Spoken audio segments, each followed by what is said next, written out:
I welcome you to the second part of my lecture on respect.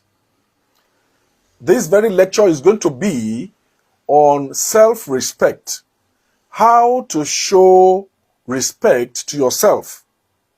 We want to look at the issue of self-respect because a lot of people do not understand what it means or how to contradistinguish between respect and self-respect. How to show respect to yourself in such a way that you carry yourself with dignity. Haven't you seen people who always feel inferior to others? They cannot hold their views in public. They cannot stand and be counted. They cannot speak in public. In gatherings, you ask them to go and sit down in the front. They are afraid. They want to sit at the back where no one sees them. When someone speaks somehow, when the pastor makes a statement in the church, they quickly feel they are the ones being spoken about. They feel church members are ridiculing them. They therefore cannot associate with others. They are hypersensitive. Deep in them, they are inadequate. You know what is wrong with them? Can I tell you what is wrong with them? They have no self-esteem. They are suffering from a disease that I will call deficiency of self-respect.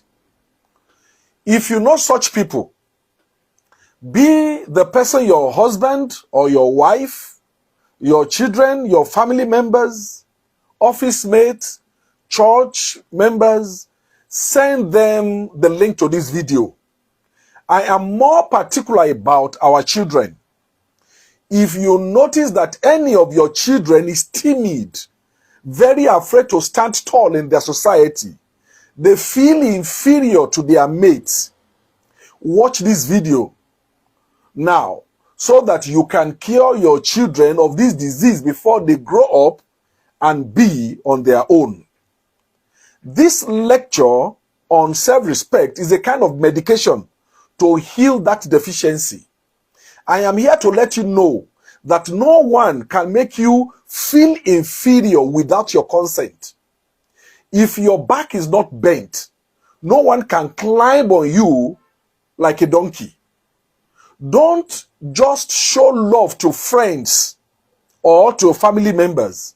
You yourself, as much as anybody in the entire universe, deserve your love and affection. In the words of Andrew Matthews, a healthy self-love means we have no compulsion to justify to ourselves or others why we take vacation, why we sleep late, why we buy new shoes, why we spoil ourselves from time to time. We feel comfortable doing things which add quality and beauty to life. Members of Mentoring Masterclass, I implore you today, you owe no one any explanation for taking a good care of yourself. Invest in yourself. Only then can you increase your self-esteem or your self-respect. Now, what is self-respect? Self-respect is loving yourself and treating yourself with care. It is the result of staying true to your values and not being willing to compromise. Self-respect means the more you engage in behavior consistent with your beliefs and values, the more you feel fulfilled and confident. In this lecture, we shall look at how to show respect to yourself so that you will not qualify for disrespect from whoever, wherever, or whenever. What are the ways of showing yourself respect or of increasing your self-esteem or your self-respect? Number one, be careful with your manners. Be careful with your manners. Remember that people are watching you in all you do.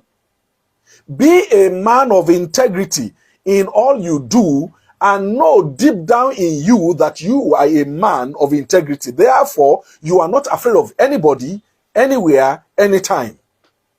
That gives you a kind of confidence wherever you are. Self-respect is the twin of self-confidence. Let your yes be yes and your no be no. Don't be caught in wrongdoing consistently. If you make a mistake, let it be a honest mistake or an error comparable to anyone in that society. In situations where your error becomes a landmark issue, you are on your way out of the mind of people, and you are out of their regard, and that affects you as a person. Number 2, invest in yourself. Don't make yourself unhappy. Make yourself happy always. One of the most important things about life, which many people do not seem to recognize, is the value of happiness.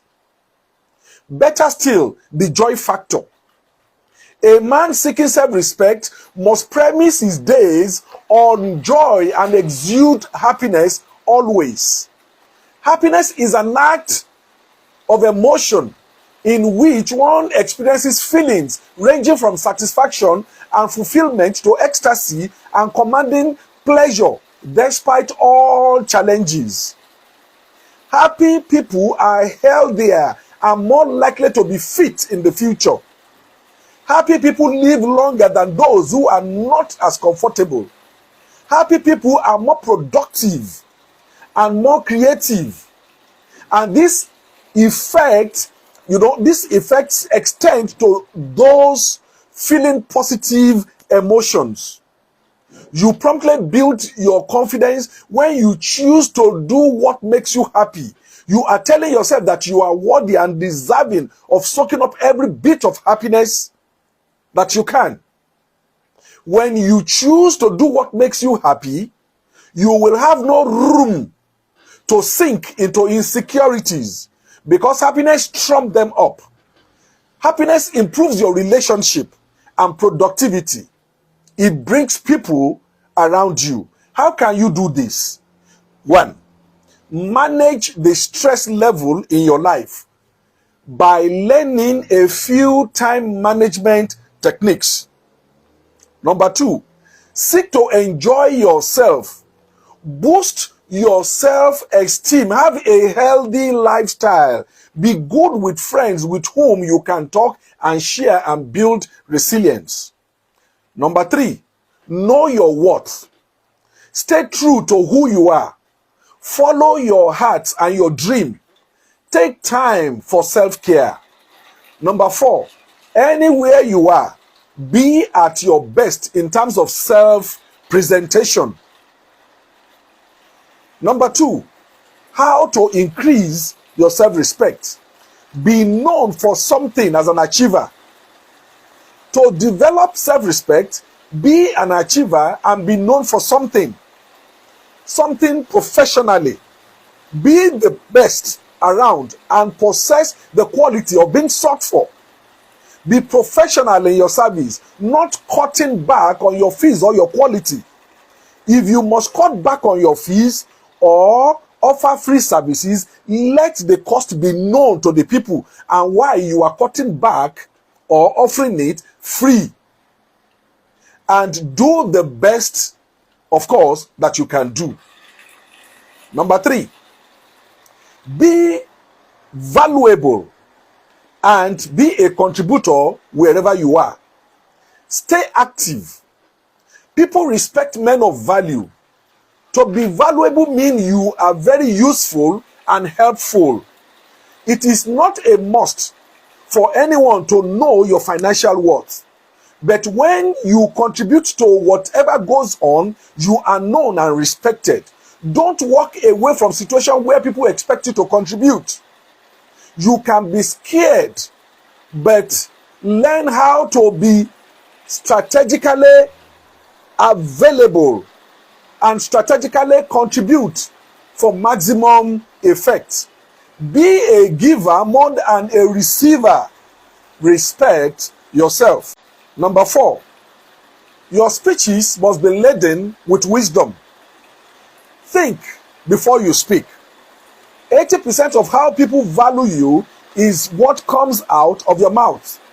Read quotes and wisdom words of the ancients, and remember that not what you read will make you wise, but what you remember and what you put to use in your conversations.